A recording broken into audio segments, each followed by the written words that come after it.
Hello and welcome back. Today we are taking a look at a cardboard box from Hasbro. As you can see, it comes in the standard brown cardboard colouring that you might expect from a cardboard box. Down here we have a barcode. This is where the label was. It's torn off. That wasn't part of the box. You can see it's from Hasbro. It's got Hasbro's wording there. It was from the USA and Canada. It's a paper box. It's corrugated card. Otherwise, it is just a plain brown box. It is taped at the sides. To open the sides, you need you either need to peel the tape or you need a knife or some form of cutting tool. Unfortunately, Hasbro don't provide that with it. This would get a 10 out of 10 for me if they just provided the cutting instruments. But you see, if we just get the cutting tool we need and slice down the seam, you'll see that the box has 4 flaps. They open back and front. They're sturdy and tough to move. They're nice and rigid. You get those either side. I'm sorry, I can't continue with this. I was just messing. This is the delivery package for the West Coast Avengers set from Hasbro. This is the Marvel Legends line. I just picked this up because it was on sale at Zavvi, reduced to £40, and £40 for 5 figures is a offer I could not refuse. The cover is done in sort of a comic book style cover. And I believe it's an homage to issue 1 of the West Coast Avengers, except the difference being we had Wonder Man and Hawkeye on the covers, but instead we get the Julia Carpenter Spider-Girl, or Spider-Woman, sorry, and Hank Pym. We've got Iron Man, Mockingbird, and Tigra. Up at the top, it shows us the West Coast Avengers, Iron Man, Marvel's Mockingbird, Spider-Woman, Marvel's Tigra, and Hank Pym. In the top right, we've got headshots of them and Marvel Legends series, obviously done sort of a standard logo from you would expect on a comic. Not suitable for children under 3, 4 plus. Hasbro, plastic-free packaging. On the side, we get the Avengers Earth's Mightiest Heroes. And then we get a profile shot of each of the characters in the packaging. Other side is the same, except it's now a comic shot of our characters included. Top is Avengers, and this was released for the 60 years of Earth's Mightiest Heroes. Underneath is legal and barcodes, and then on the back is product shots of our 5 figures. So we've got Iron Man. I'm not sure which mark version that is. We've got Marvel's Mockingbird, Tigra, Spider-Woman, and Hank Pym. So there we have the packaging. As I said, I picked this up for 40 quid from Zavvi. It was too good of an offer to pass up. Otherwise, this probably wouldn't have interested me as a set. I've already got Mockingbird from the previous release, which was... what was it? Was it the Amazing Spider-Man wave or the Onslaught wave or something like that from, probably about 10 years ago. So it's cool to have an updated version. An extra Spider-Woman is always cool. This is the Julia Carpenter version, who eventually becomes Madam Web. Hank Pym, who is obviously Ant-Man. I'm not familiar with the West Coast Avengers comics. I haven't read them. So I don't know what role Hank Pym had over, saying, being actually Ant-Man. It seems weird to just give us Hank Pym rather than a Ant-Man or a Giant Man or some variation thereof. But nonetheless, without further ado, let's get this opened and look at our figures.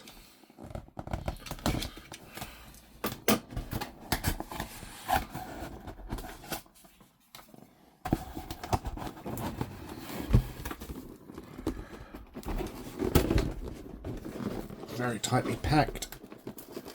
Oh.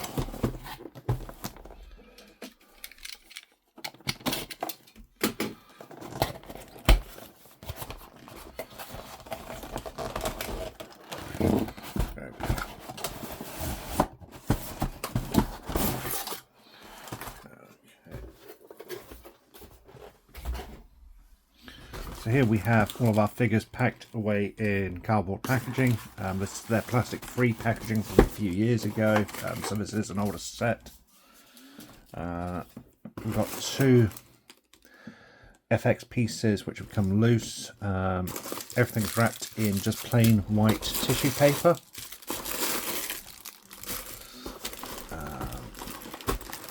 Now the accessories seem to be loose, and the figures have been clamped down in the cardboard packaging.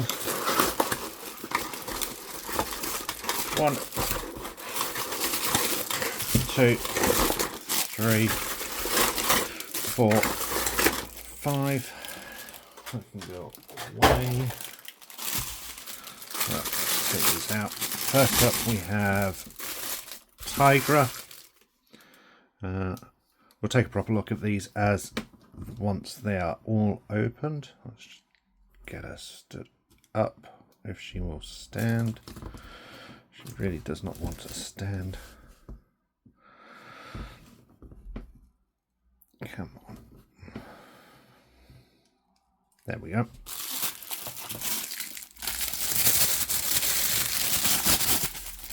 Hank Pym.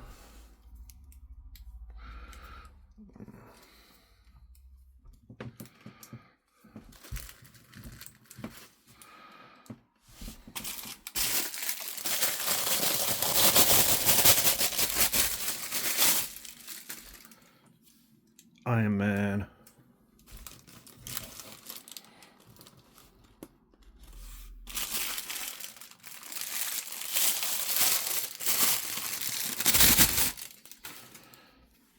Spider-Woman.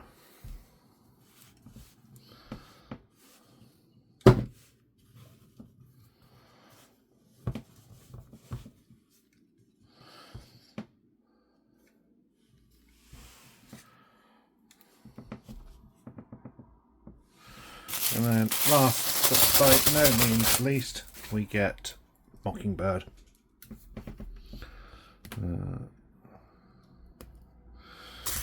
I have my concerns about Mockingbird because she has high heels, and from experience, Marvel female characters with high heels never stand.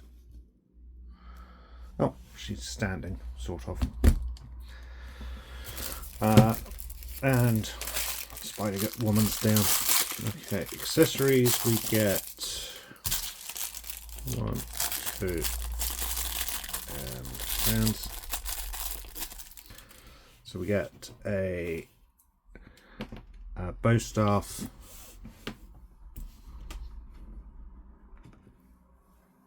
and 2 batons, which actually fit together. We also get 2 gripping hands, and those are for Mockingbird. Let's put her to one side. We then have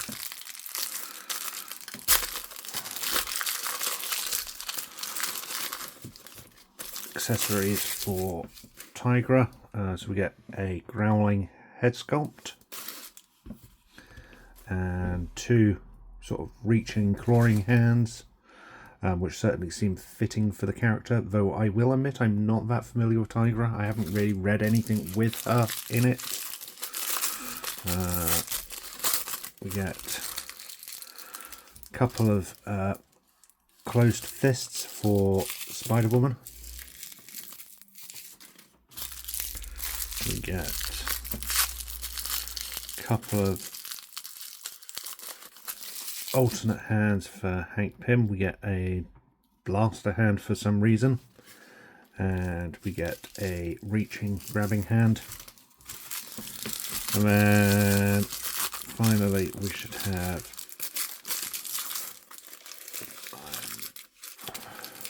get 2 fists for Iron Man. I'm just going to check that against the packaging, make sure that's everything, I believe. Oh, and obviously the FX parts. So 2 FX parts plus 2 fists for Iron Man. Mockingbird is the batons, bow staff and gripping hands. Tigra is 2 extra hands and the head sculpt.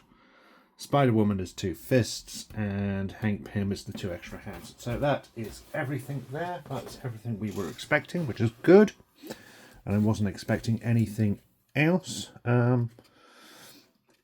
Immediate thoughts before looking at the figures individually. I'm a little surprised actually that we got 3 female characters in the box set. I'm not complaining about that. I always think female characters are a nice addition to have, and we certainly don't get enough of them. But yeah, I find it a little odd that we've got 3 of them. I'm not complaining, as I said, but given that the original West Coast Avengers had Wonder Man and Hawkeye, it seems a little surprising that one of these wasn't switched out for them. In fact, I could have easily seen losing Spider-Woman or Hank Pym for a re-release, reissue of Hawkeye and a Wonder Man figure. In fact, I would have thought this body would have been fairly sufficient for Wonder Man. But again, that's a character I'm not that familiar with either. But here we have the figures. The white is odd for me on the Iron Man. I think I would have preferred a silver or something, but I'm not familiar with this mark.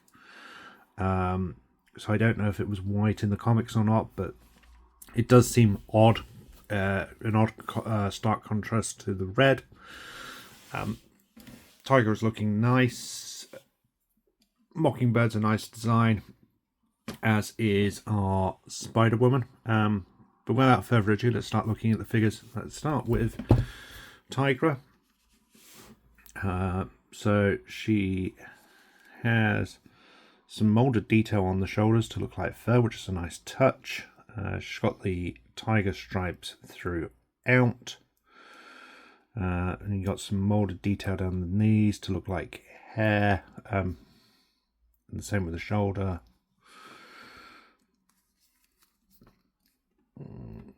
Nothing on the back of the legs have the hair as well. So there's some really nice touch. Oh, and it's got some weird molding details on the feet. I'm not quite sure what those are for.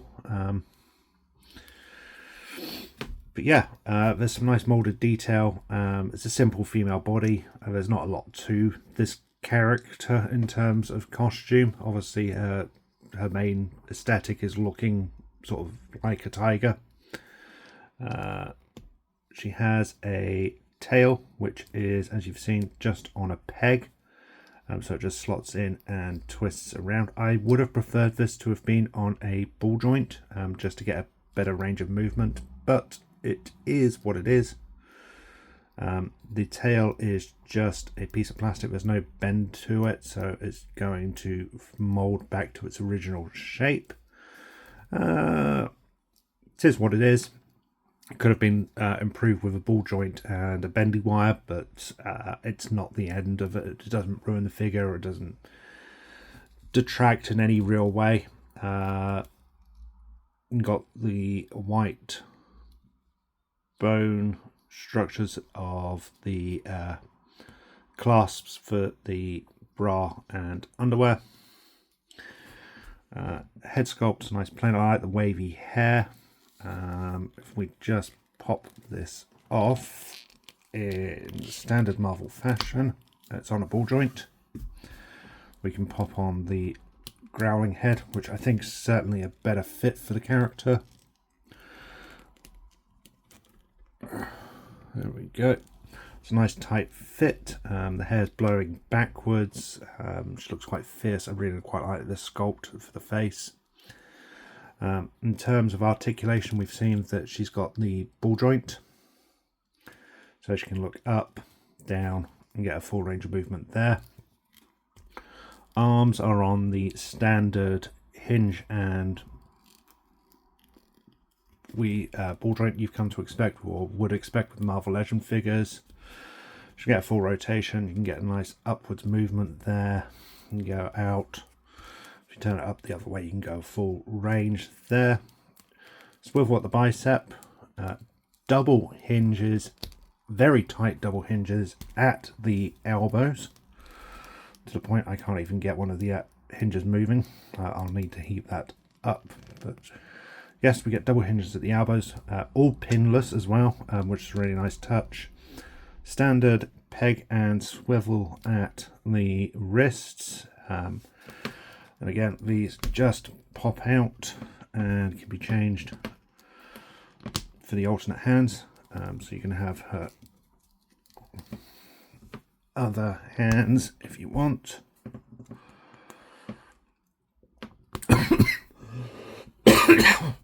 Oh, excuse me.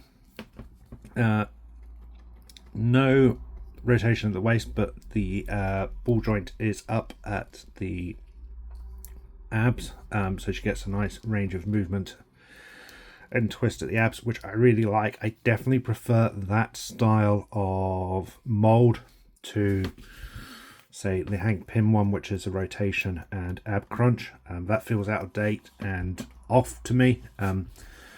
This feels more realistic of the way a body would move, so I really quite like this ball joint rockers. Leg won't go that far back because of the sculpt of the body. Bring the leg forward that far, out that far. Double hinges at the knees. No sort of boot cut, which is understandable because this is a leg. But you get the standard rocker and full range of movement at the foot. I know a lot of people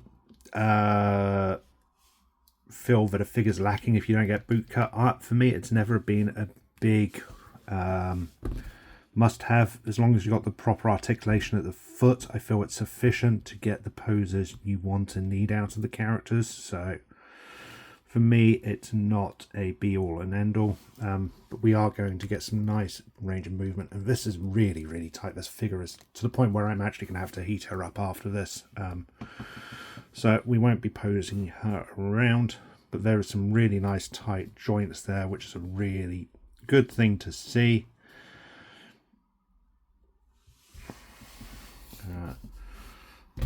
And she's fallen over. And we then have Hank Pym. Quite a serious face. It's not a bad head sculpt. I like the haircut, hairlines, serious look, and the sort of wrinkles and creases of the face. It's a nice sculpt. Again, it's on a ball joint, but we don't have an alternate head to twist, change it for. Joints are tight on him as well, but it's the same expected joints with hinge and ball joint at the shoulders, rotation at the biceps, pinless double joints at the elbows, same pegs and rotation at the hands. We have a rotation at the waist and ab crunch, sort of. We don't get much range of movement out of him. Yeah, as I've mentioned with Tiger, I definitely prefer the alternate body sculpts with the torso hinge ball joint rather than the hinges and twists. Especially with this one, you don't get any range of movement here at all, which is a bit of a disappointment. Leg won't go far that because the trouser sculpt. We'll go forward that far. We'll go out that far. We get tight calf, rotation, double knees. And you can hear that click. That's how tight these are. We get rotation at the boot cut, so we do get a boot cut with him, and there is the swivel and rotation at the feet, but again the joints are so tight I can't get it moved without fear of breaking, so these will need a little heating up, which is the first time I have ever encountered that with a Marvel character or a Marvel Legends figure. Is I don't know if it's because of the weather and them being outside and the delivery and, you know, all that. Maybe that's just tightening them up. I don't know. Could just be the fact that the characters have been stuck in a warehouse for a couple of years. I don't know. But either way, that's our Hank Pym. Nothing to write home about, really. If you're into customizations and things like that, this is definitely an ideal one for sort of cannon fodder, army buildings type thing. He has no real accessories to differentiate him as Hank Pym. There's nothing that makes him stand. It's a very odd figure to include in the set. I definitely would have preferred a re-release of, you know, Hawkeye. I know the Hawkeye we've got has essentially been released before, but you know, even if it had just been a re-release as a cost-cutting measure, it seems like it would have been a better choice than Hank Pym. It just seems... I'm not complaining. It's a decent enough...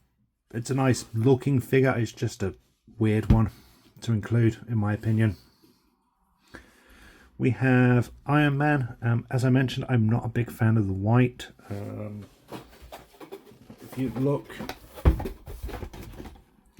If we look at the packaging, it's definitely almost a silver in the packaging, and even with the digital render of the product shot, it looks like silver. So the white joints seem off and out of place in my opinion. So I'm not too keen on that. For some reason, Iron Man is on pinned joints, so it's older joints. He has the same body rotations as Hank did, just with a lot more range of movement. Again, I would have preferred the rocker at the top of the torso, but it's Iron Man, it's a suit of armor. You're not going to supposed to have, you know, Spider-Man level of maneuverability there, so yeah, it is what it is. We get the head on a ball joint, so you get upwards, sort of downwards, full rotation. Arms will rotate. So the arms are hinged here with a standard rotation, and then they are on the ball joints here, so you can get a reasonable range of movement out of this figure if you want. Double hinge at the elbows, but it is pinned. Pinned and pinless aren't the be all and end all of figures for me. Once they're on a shelf you don't really notice it, but I know it can be quite a big thing for some collectors. So for me it seems like an odd choice to have this as a pinned character when all the others are pinless, but it is what it is. We don't get rotation at the forearm, but you get it at the wrists. There are no hinges. It's literally a solid rotation, so there's no ups or downs on this one, but there is on the fists. So that's something to note with these blast effect hands. We've seen the rotation and movement at the abs and waist. Leg goes back that far because of the cut of the suit. Forward that far. Out that far. Rotation at the bicep. Sorry, not the bicep. The calf. Double hinges at the knees. No boot cut, which is a bit strange. I would have thought a boot cut for this, given that it is two separate molded pieces, but it's not. Swivel and rotation at the feet, so we get a nice range of movement there. We are going to get some reasonable rotation out of this character. He has the FX parts for the blasts. I like the sculpt of the hands and the fact that they are molded into position. So a lot of the problem I have with a lot of Iron Man figures is you try to get them in the pose for, you know, the blast effects, and the hands sort of end up at a weird angle because they're not properly sculpted for that pose, whereas these are. So we can get some nice posability there. The back of the character has some nice molded detail throughout. As I said, I'm not familiar with this mark, so I don't know if any of this is missing paint apps. But it is a nice enough sculpt. My only real complaint with it is the fact that it's using the older torsos.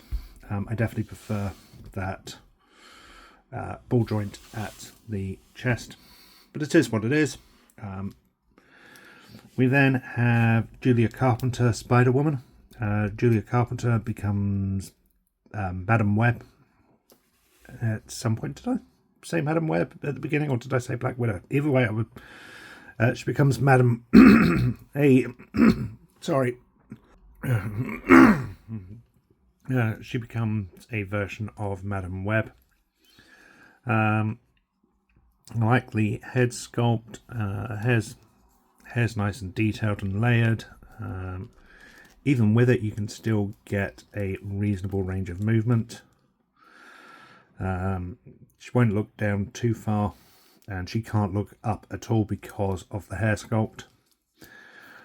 You can see that the spider logo is painted on nicely and wraps around to the back, so you can get that full there. She is on the same body mold as Tigra, so she's got the same articulation at the waist and at the arms, with double pinless hands, legs,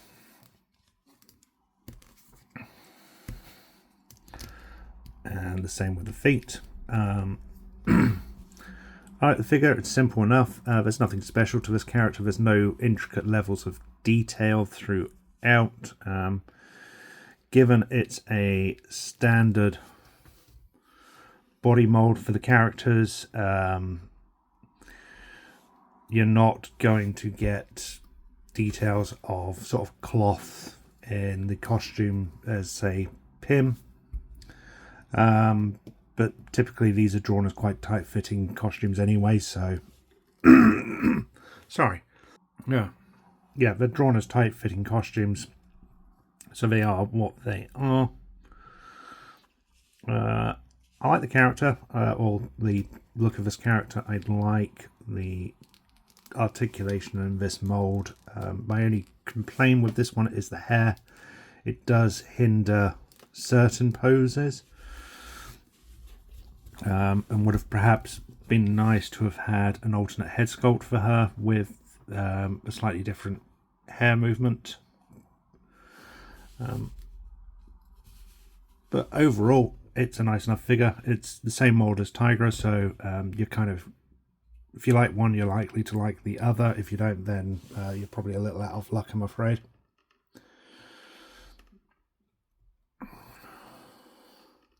Then last but certainly no means least, we have Bobby Morris, aka Mockingbird. Again, she appears to be on the same mould as the two other women, which is fair enough. The only difference is she has different arms, with her costume coming out, which is a really nice detail effect. The legs against the back of the body is odd. I think it's because she's got smaller calves, which will allow a little further backwards movement. Otherwise, it's the same.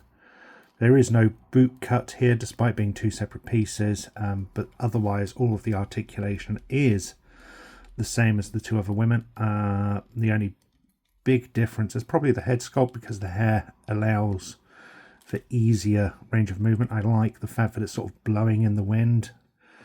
It's got a slightly brunette wash throughout, which gives a real level of depth and effects. You can see this is a reused mould, because we've got the pegs at the back here for sort of capes and accessories. Seems weird that this one has the peg holes, but our other women don't. In fact, no, I think they are the same moulds. It's just, for some reason, these don't have the pegs. So presumably Hasbro have two mould types for the body, one being with pegs for capes and accessories, the others being without. Seems weird that Mockingbird has that. I'm not quite sure why they included that when she doesn't have a cape or anything. But it's on the back of the body, so you're not really going to see it. Accessories and hand-wise, she's got a fist, she's got an open palm, and then she has two gripping hands, which just pop out and pop in, and I've knocked everybody over. Okay. There we go. She's got those. These, everything is really tight on these figures, which is nice. As I said, it's just awkward when you're trying to do this live on camera. But once you've played with them a bit, you can get some nice posing out of them. I'm just going to give her both of her accessories just for effect. But you can see she gets a nice grip on both of her accessories, depending how you want to hold them, have them displayed. You can get some nice posability out of them. My biggest gripe with this is she's in heels, and from experience, female characters with heels never stand up. I have the Black Cat from the Amazing Spider-Man wave, which is 11 years old now, and she never stands at all. Same with the Scarlet Witch from around the same time. Obviously it's comic accurate. It's just one of those things I wish Hasbro would take a little artistic license on, just because the figures need that extra balance usually. If they have the mold where the heel goes all the way down, so it's like a boot, it's fine, but it's just these heels. This one isn't quite so bad because the heels seem to be a little bit bigger, but yeah, that's my biggest complaint with some of these figures, and is definitely the biggest complaint with Mockingbird. I just can't get her pose because of the heel. I'm sure if you play around with it, as you can see, you can definitely get some really nice poses. You just might need something with support. But there we have our figures. I'm not going to play with them anymore.